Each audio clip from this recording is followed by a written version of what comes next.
Bismillahirrahmanirrahim. Assalamualaikum warahmatullahi wabarakatuh. Waalaikumsalam warahmatullahi wabarakatuh. Anak-anak, bagaimana kabarnya hari ini? Sehat? Alhamdulillahirabbil alamin. Semoga kita semua selalu diberikan kesehatan ya. Nah, anak-anak, sebelum memulai pembelajaran, mari kita berdoa terlebih dahulu. Coba KM-nya untuk memimpin doa terlebih dahulu ya. Sebelum belajar, marilah kita berdoa. Berdoa dimulai. Berdoa selesai. Amin. Coba ditengok teman-temannya, apakah ada yang tidak hadir? Hadir, Bu. Hadir semua? Alhamdulillahirabbil alamin. Kelas A memang hebat, mantap selalu hadir mengikuti pembelajaran. Nah, sebelum ke materi pembelajaran, kita ice breaking terlebih dahulu yuk. Ice breakingnya semangat pagi.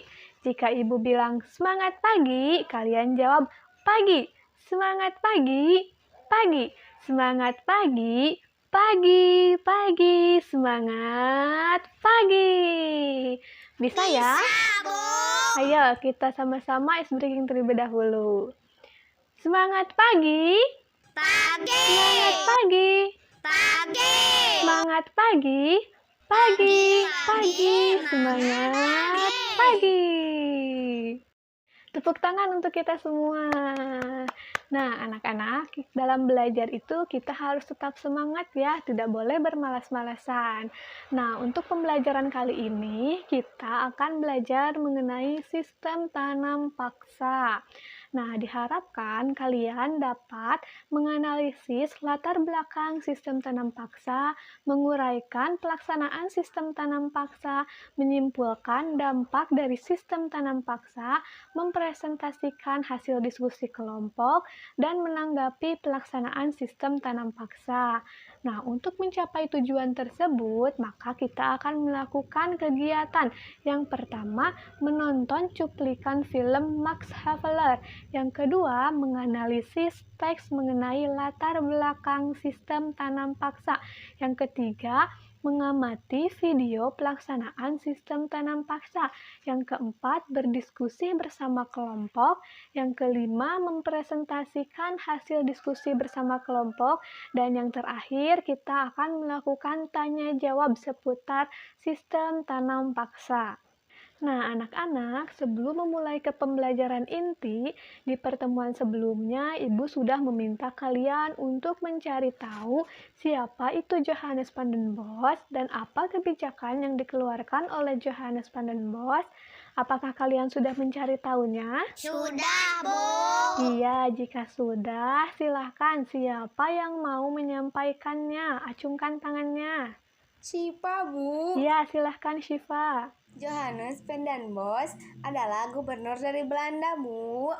Dan mengusulkan kebijakan sistem tanam paksa. Iya, betul ya. Jadi, Johannes van den Bos itu adalah orang yang mengusulkan kebijakan sistem tanam paksa kepada kerajaan Belanda. Nah, oleh sebab itu, di Indonesia diterapkanlah sistem tanam paksa. Nah, untuk memulai pembelajaran kita kali ini, kita awali terlebih dahulu dengan menonton cuplikan film yang berjudul Max Havelaar. Nah, coba kalian simak baik-baik videonya terlebih dahulu ya.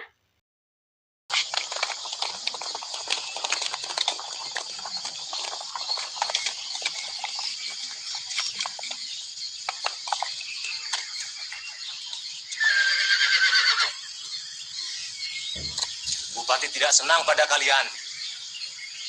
Kalian belum memberikan pundutan padanya. Itu haknya. Juragan, kami punya ayam dan beras. Kami akan mempersembahkannya. Ayam, beras. Apakah itu pantas? Kalian mau bikin malu bupati? Juragan, kami tidak punya apa-apa. Tidak punya uang. Apapun tidak. Betul. Itu apa? Juragan, kalau tidak ada kerbau lagi, bagaimana saya membajak sawah? Apakah kalian ingin bupati malu di depan rakyatnya? Sini. sini. Kasih, serahkan kerbau itu. Cepat, cepat. Ayah, cepat serahkan.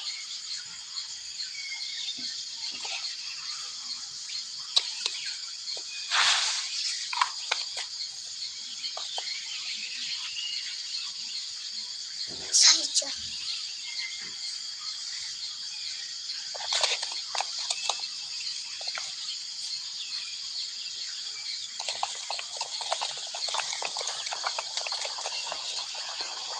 Kembalikan si Pantang.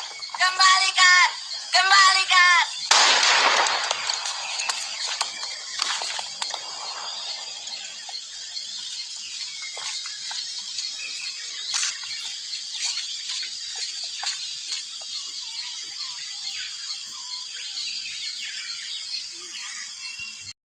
Nah, setelah menonton video tadi, apa sih yang terjadi dalam film tersebut? Ada orang yang membawa kerbau dari salah satu petani. Lalu ada orang yang ditembak, Bu, gara-gara ingin mengambil kerbaunya kembali. Iya, betul ya. Jadi, dalam video tadi itu merupakan gambaran dari pelaksanaan sistem tanam paksa. Nah, dari cuplikan video tadi, ada seorang bupati yang meminta bagian atau jatah hasil panen kepada rakyat pribumi atau rakyat Indonesia. Namun, rakyat pribumi tidak dapat memberikan hasil panen tersebut karena mereka juga tidak mempunyai hasil kelebihan panen. Nah, namun bupati tersebut meminta kerbaunya untuk dibawa ya. Nah, akhirnya kerbau itu dibawa, namun pemilik dari kerbau tersebut malah mengejar kerbaunya. Dan akhirnya pemilik kerbaunya ditembak dan akhirnya meninggal dunia. Nah, itu merupakan gambaran dari pelaksanaan sistem tanam paksa. Jika kita melawan ataupun tidak memberikan apa yang diinginkan oleh Belanda, maka kita bisa disiksa ataupun bahkan bisa meninggal. Nah, kita harus bersyukur ya bahwa di kehidupan kita saat ini tidak ada lagi penjajahan dari negara lain karena negara kita sudah merdeka. Nah, oleh karena itu kita harus menghargai jasa-jasa pahlawan yang telah mempertaruhkan nyawanya untuk kemerdekaan Indonesia. Nah, jika tadi kita telah belajar mengenai gambaran dari pelaksanaan sistem tanam paksa, maka sekarang kita akan belajar mengenai apa sih yang menjadi latar belakang pelaksanaan sistem tanam paksa, lalu apa aturan-aturan yang ditetapkan dalam pelaksanaan sistem tanam paksa. Nah, Ibu akan membagi kalian ke dalam 5 kelompok. Ibu akan membagikan LKPD-nya terlebih dahulu. Nah, nanti kalian akan mengamati dan menganalisis teks yang ditampilkan, yaitu mengenai latar belakang sistem tanam paksa. Lalu kalian juga akan menonton atau mengamati video mengenai pelaksanaan sistem tanam paksa. Nah, untuk petunjuk pengerjaan LKPD-nya, kalian analisis teks pada PowerPoint dan kalian amati video yang ditampilkan, lalu diskusikan bersama kelompok mengenai pertanyaan-pertanyaan yang terdapat dalam LKPD. Apakah sudah dipahami anak-anak? Paham, Bu. Iya, jika sudah, silakan untuk setiap kelompok mengamati teks dan mengamati videonya terlebih dahulu ya.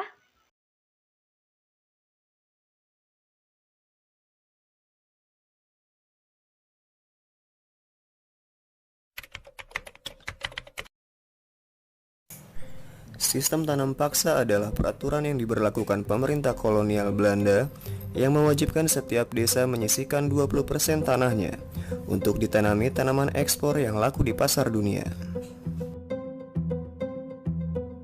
Tanaman ekspor tersebut antara lain kopi, tebu, kayu manis, karet, lada, tembakau, teh, dan tanaman-tanaman lainnya. Besarnya biaya perang Belgia dan perang Diponegoro yang dihadapi Belanda membuat keuangan Belanda di ujung kebangkrutan. Akhirnya, pemerintah Belanda menemukan cara untuk menutup kerugian dari biaya perang tersebut. Solusinya adalah dengan kulturstelsel, atau secara harfiah berarti sistem budidaya.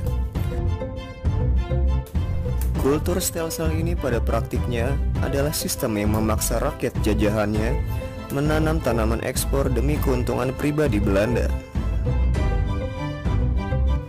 Sistem tanam paksa diprakarsai oleh Johannes van den Bos yang diterapkan pada tahun 1830.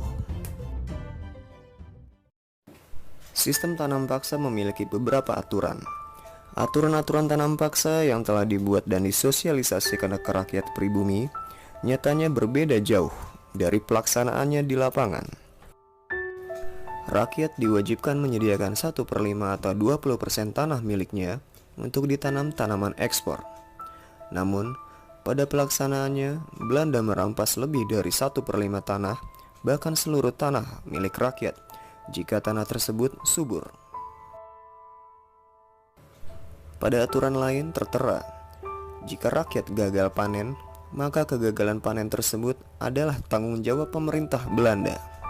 Namun, pada pelaksanaannya, justru rakyat yang harus bertanggung jawab jika terjadi gagal panen. Kegagalan panen akan membuat rakyat semakin menderita dengan hukuman cambuk atau dipukuli oleh prajurit-prajurit Belanda. Selain itu, kelebihan hasil panen yang harusnya menjadi hak milik rakyat justru dirampas seluruhnya oleh pemerintah Belanda yang serakah. Tanam paksa ini tentunya sangat membuat rakyat pribumi sangat menderita. Tak jarang, banyak di antara rakyat pribumi jatuh sakit karena sistem tanam paksa. Bahkan di antaranya banyak juga yang meninggal dunia. Bagi pemerintahan kolonial Belanda, sistem tanam paksa ini sangat sukses membuat negeri Belanda kaya raya. Lebih dari 900 juta gulden mampu dihasilkan oleh tanam paksa dan juga digunakan untuk membangun infrastruktur di negeri Belanda. Sistem ini akhirnya mendapat kecaman dari berbagai kalangan, termasuk orang-orang Belanda sendiri. Salah satunya seperti Eduard Douwes Dekker yang merupakan pejabat Belanda. Douwes Dekker sampai menulis buku yang terkenal, yaitu Max Havelaar. Buku tersebut menceritakan kesengsaraan rakyat Indonesia akibat sistem tanam paksa. Kecaman juga datang dari seorang misionaris dan anggota parlemen Belanda, yaitu Baron van Heuvel. Van Heuvel mengecam tanam paksa sebagai tindakan tak berperi kemanusiaan. Ia dengan gigih berjuang menghentikan praktik tanam paksa lewat parlemen Belanda yang kemudian diikuti dengan tokoh-tokoh Belanda yang lain. Protes yang gencar dilakukan tokoh-tokoh humanis Belanda akhirnya mampu menghapus sistem tanam paksa secara perlahan-lahan. Tahun 1865, kayu manis, teh, nila dihapuskan. Kemudian 1866, tembakau juga dihapus, menyusul tanaman tebu pada 1884. Tanaman yang terakhir kali dihapus adalah kopi, yang baru dihapus pada 1917, karena tanaman yang paling banyak memberikan keuntungan bagi Belanda. Nah, sekarang kalian silakan untuk mendiskusikan pertanyaan-pertanyaan yang terdapat dalam LKPD. Ibu berikan waktu 15 menit, apakah cukup? Cukup, Bu. Iya, jika cukup, silakan untuk bersama kelompoknya mengerjakannya ya.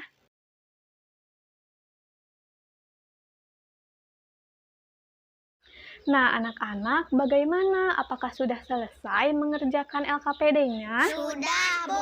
Ya, jika sudah, silakan. Kelompok siapa yang berani tampil pertama mempresentasikan hasil diskusinya bersama kelompok? Ayo, acungkan tangannya. Kelompok SIPA, Bu. Kelompok SIPA sudah siap? Iya, siapa yang ingin menjadi perwakilan untuk mempresentasikannya? Satu orang saja ya. SIPA. Oh iya, silakan SIPA untuk maju ke depan mempresentasikan hasil diskusi bersama kelompoknya ya. Assalamualaikum warahmatullahi wabarakatuh. Perkenalkan, nama saya Sipa Nur Jamila dari kelompok 1 akan mempresentasikan hasil kerja kelompok saya. Yang pertama, siapa itu Johannes van den Bos? Johannes van den Bos adalah orang yang mengusulkan kebijakan sistem tanam paksa. Nomor 2, mengapa sistem tanam paksa diterapkan di Indonesia? Karena untuk mengisi kas negara Belanda yang kosong akibat perang Diponegoro. Nomor 3, apa saja aturan yang diterapkan pada sistem tanam paksa? Pertama, jatah untuk tanam paksa ekspor tidak lebih dari 1/5 tanah rakyat. 2, rakyat yang tidak memiliki tanah pertanian dapat menggantikan dengan bekerja di perkebunan selama 66 hari atau 1,5 tahun. Ketiga, waktu pelaksanaan tanam paksa tidak boleh dari 3 bulan. 4, kerugian atau kegagalan panen yang bukan kesalahan petani akan ditanggung pemerintah Belanda. Nomor 4, bagaimana pelaksanaan sistem paksa? Pelaksanaannya mengalami penyimpangan-penyimpangan dari aturan yang telah ditetapkan. Contohnya, tanah-tanah untuk tanaman ekspor seharusnya 1/5, tetapi malah lebih dari 1/5. Nomor 5, dampak dari sistem tanam paksa bagi rakyat Indonesia. Terdapat dampak positif dan dampak negatif. Dampak positifnya, rakyat Indonesia jadi mengenal teknik menanam tanaman baru. Adanya bangunan-bangunan peninggalan Belanda yang digunakan untuk proses tanam paksa, seperti gudang, jalan, pabrik, dan lain-lain. Dampak negatifnya, banyak rakyat Indonesia yang meninggal karena kelelahan. Lalu timbulnya banyak penyakit dan banyaknya lahan rakyat Indonesia yang tidak terurus. Sekian dari kelompok saya. Wassalamualaikum warahmatullahi wabarakatuh. Tepuk tangan untuk kelompok Syifa. Nah, kelompok Syifa sudah mampu mempresentasikan hasil diskusinya dengan tepat dan percaya diri ya. Nah, sekarang kita akan lanjut mempresentasikan hasil diskusi dari kelompok selanjutnya.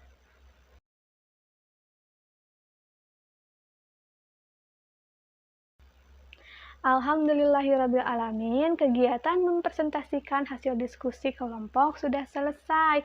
Nah, hampir semua jawabannya tepat dan jelas ya, mulai dari latar belakang, pelaksanaan, aturan yang ditetapkan, dan dampak dari pelaksanaan sistem tanam paksa. Nah, sebelum mengakhiri pembelajaran, kita akan menyimpulkan terlebih dahulu materi pembelajaran yang telah kita pelajari hari ini. Coba, siapa yang mau membantu Ibu untuk menyimpulkan pembelajaran hari ini? Acungkan tangannya. Dini, Bu. Iya, silahkan Dini. Kita telah belajar mengenai latar belakang tanam paksa, aturan yang ditetapkan, penyimpangan-penyimpangan, dan dampak dari pelaksanaan sistem tanam paksa. Iya, betul ya apa yang disampaikan oleh Syifa. Ternyata anak-anak Ibu semua sudah paham ya mengenai materi pembelajaran kali ini. Nah, sebelum menutup pembelajaran, Ibu ingin bertanya nih kepada kalian. Apakah pelaksanaan sistem tanam paksa itu dikatakan baik atau tidak baik? Tidak baik, Bu. Mengapa dikatakan tidak baik? Karena membuat rakyat Indonesia menderita, Bu. Iya, betul ya, karena pelaksanaan sistem tanam paksa itu merugikan negara Indonesia dan menguntungkan negara Belanda. Lalu pelaksanaan sistem tanam paksa itu tidak berperi kemanusiaan ya, karena menyebabkan rakyat Indonesia banyak yang meninggal karena disiksa ataupun kelelahan karena terus bekerja, dipaksa oleh pemerintahan Belanda. Nah, kalian coba tuliskan kembali ya secara individu mengenai tanggapan kalian terhadap pelaksanaan sistem tanam paksa dan berikan alasan terhadap tanggapan kalian tersebut. Nah, sebelum mengakhiri pembelajaran, Ibu akan membagikan terlebih dahulu kuesioner penilaian sikap sebagai refleksi kepada diri kalian setelah mengikuti pembelajaran kali ini. Nah, untuk penilaian sikapnya, kalian tinggal centang pada kolom aras perilaku atau karakter. Misalkan, jika di lingkungan rumahku sedang ada kerja bakti, aku selalu membantu. Nah, jika kalian setuju dengan pernyataan tersebut, maka kalian checklist di kolom sangat setuju atau setuju. Nah, SS itu sangat setuju, S itu setuju, R itu ragu-ragu, TS itu tidak setuju, dan STS itu sangat tidak setuju. Ibu berikan waktu 5 menit ya untuk kalian mengisi kuesionernya. Bagaimana anak-anak? Apakah sudah selesai? Sudah, Bu. Ya, jika sudah, silakan untuk dikumpulkan ke depan kuesionernya ya. Baik, Bu. Nah, anak-anak, tidak terasa ya, kita sekarang sudah berada di penghujung kegiatan pembelajaran nih. Nah, untuk pembelajaran berikutnya, Ibu meminta kalian untuk mempelajari materi mengenai perlawanan-perlawanan daerah terhadap Belanda. Nah, pada kegiatan di pertemuan berikutnya, kita akan mempelajari perlawanan-perlawanan daerah terhadap Belanda. Ibu harap kalian mencari tahu terlebih dahulu dan mempelajarinya terlebih dahulu ya, sebelum kita mempelajarinya bersama-sama. Nah, Ibu tutup pembelajaran kali ini. Silakan kepada KM untuk memimpin doa terlebih dahulu. Sebelum mengakhiri pembelajaran, marilah kita berdoa. Berdoa dimulai. Berdoa selesai. Amin. Nah, terima kasih anak-anak atas pembelajaran hari ini. Ibu tutup. Wassalamualaikum warahmatullahi wabarakatuh.